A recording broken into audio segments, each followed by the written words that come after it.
Hi again. So today's video is going to be a little different.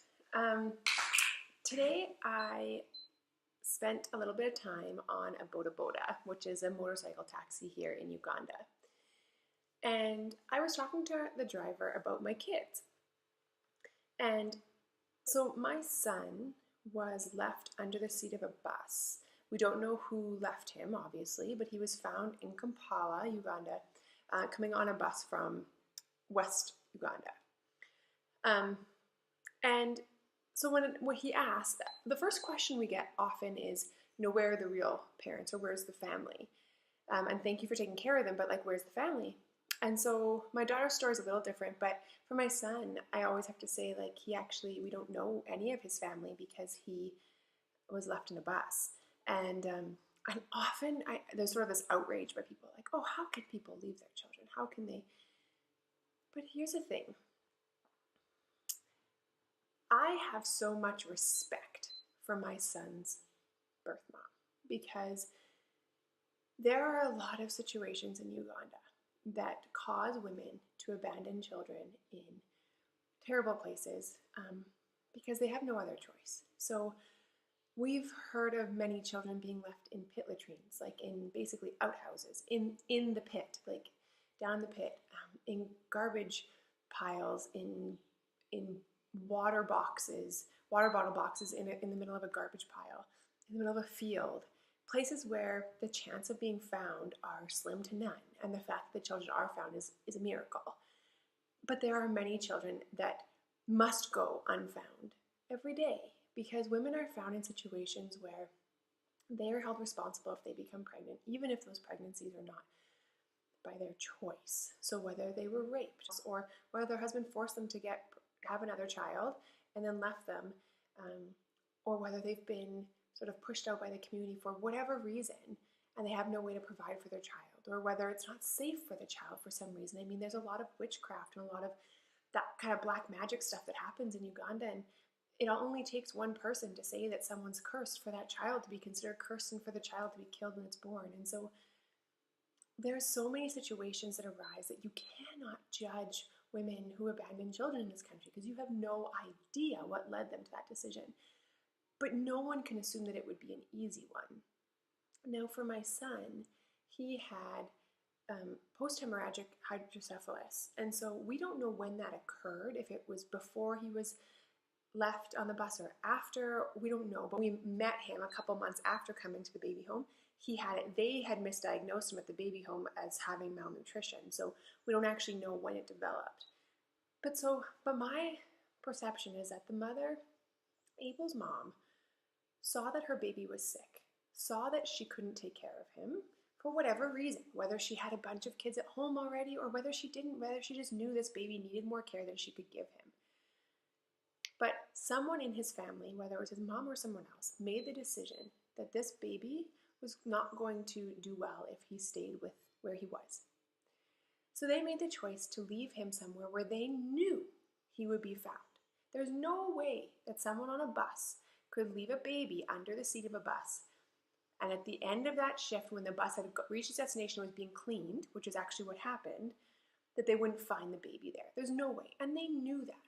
So they took a chance. So I am going to assume it was the mom, took that chance, loved her baby so much that she put herself at risk, because had she been found leaving him on the bus, she would have been arrested for child abandonment.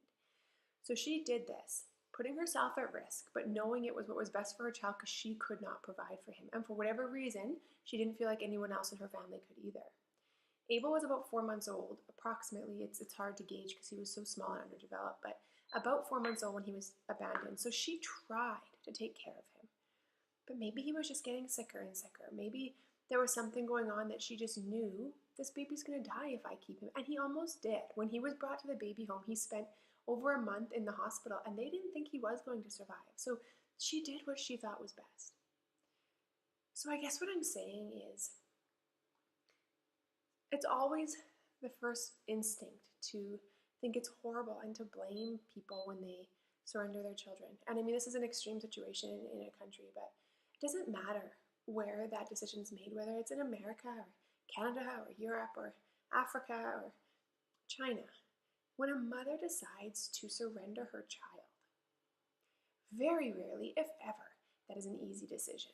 I don't know how, at the moment of birth, you give birth to this baby that you connected to for 9 months and you felt move and grow, and that you see a part of yourself in. But a love of a mother is so profound that they know that they couldn't provide what they wanted for that child, and they couldn't provide the life they wanted their child to have. And so they made the ultimate sacrifice of giving that child away. So to ever make birth mothers feel bad for surrendering their children is one of the most heartless things we can do. And personally, I wish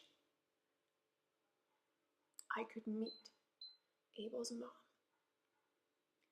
because I would love for her to see what her decision did. I would love for her to see her son thriving, so healthy, above standards in intellect and in, he's huge, like he's a giant 2.5-year-old.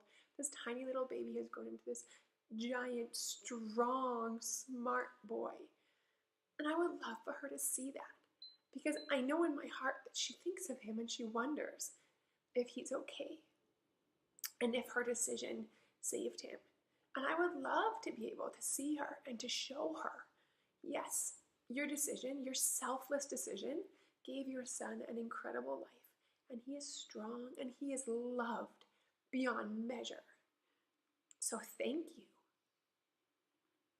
I would never judge her. I would thank her.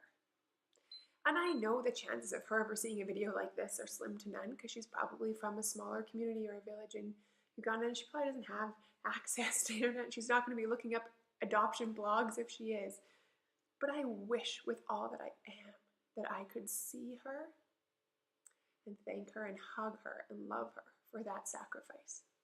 So for anyone who actually has that chance to know the biological family of their children, to especially the mothers, to know them and to be able to share that love with them and to help them see what their decision did for their child, don't take that lightly, and shower those mothers with all the love you can, because just know that however much you want to judge that situation and why that child got placed with you, that ultimately they made that choice that was best for their child. And they could have made terrible decisions that wouldn't have benefited their child, but they didn't. They chose love for their child. They chose you ultimately. So we should never judge. We should only be loving these women. Let's not forget how blessed we are to actually be able to raise these children. But let's also not forget these women and the ache that they carry around inside of them for the child that they don't have. So all we can do is love these children with everything we have, give them the best life possible, and send as much love and positivity back to those women. Anyway, a little bit of a different vlog today, but I just really feel it's important for us to not ever jump to judgment when it comes to a birth mom, and just to love and appreciate. Anyway, thanks for watching.